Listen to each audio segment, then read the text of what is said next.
guy came along. We hired him as a lab assistant to help improve the quality of sandpaper.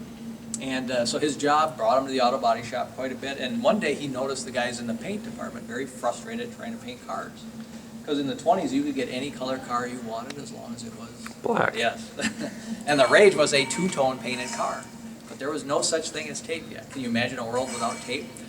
So they either painted these cars by hand, which didn't work too well, or they took paste and honey and put it on butcher paper and newspaper. Well, that didn't work well either.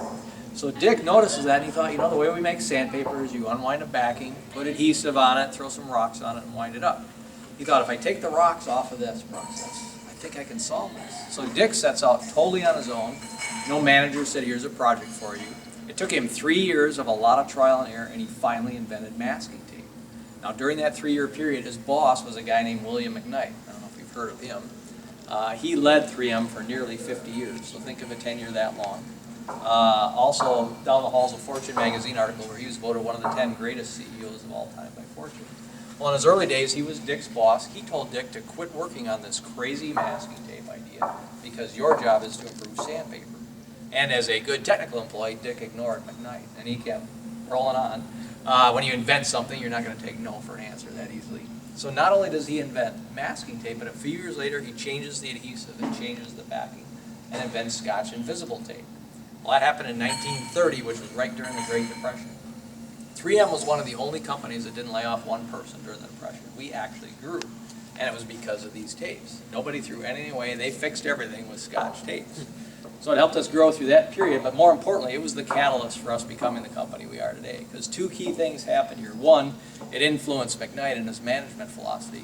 And if you look at his management principles, the first one says, hire good people and let them do their jobs in their own way. Don't micromanage them. So he obviously learned a key lesson. And he was way ahead of his time thinking that way. And it's resulted in what we call the 15% culture here, where we allow our scientists to interact, collaborate across division lines, and use some of their time on what we call passion projects. So if you get excited about something you can do that might help another division, you're allowed to do that. And most of the key products from 3M have come because of that ability of our scientists to interact, come up with a post-it note, optical films, lots of different things, obviously Scotch tapes. So that was one thing. The other key thing is we went from one product, sandpaper, now we've got two, sandpaper and tape. Most companies isolate and silo their resources on product lines, but 3M said we're going to stay focused on the technology rather than product lines. And I think that's another reason this collaborative culture here at 3M really works, because underlying almost everything we do is basically the sandpaper process, that continuous wet process. And as we change the components, change the adhesives, change the backing, add abrasives, we'll come up with products going into the medical field or automotive. And then when, say, Joe Oxman, who's in our dental lab, invents a new polymer adhesive for your dental fillings, that actually translates into a better automotive adhesive. So you can see how this collaboration really is meaningful here and helps foster new products across the board.